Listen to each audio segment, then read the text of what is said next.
But this can lead to what's called the fatal assumption. And what is that?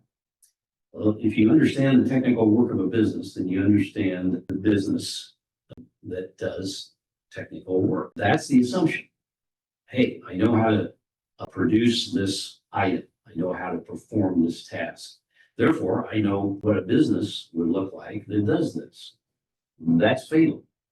And it's the number one reason that most small businesses fail. So we're going to try to nail that down. Now, one way you can think of it is imagine your business, as a racehorse.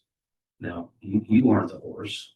You're in the stands watching while the horse runs the track. So the difference between saying, well, I know how to do something, and therefore I can run a business, is the difference between being a horse on the track and being the owner of the horse in the stands watching the race, because he's got enough people and processes in place to care for the horse, train the horse, ride the horse, take care of him medically, so that you, as the owner of the horse, can sit back and watch the race.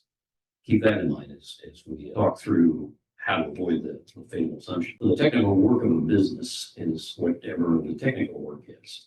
And a business that conducts such technical work are two totally different things. So that's part of what we have to do right away, is separate the technical, what it is the business does, from the business. They're not the same thing. The technician that starts a business, it isn't a business, but a place to go to work. And the result is that the technician falls prey to the fatal assumption that business was supposed to free him from the limitations of working for someone else, and merely slaves him to additional work. I can see the same situation happening with an inventor who invents something, but he can't let go of his invention.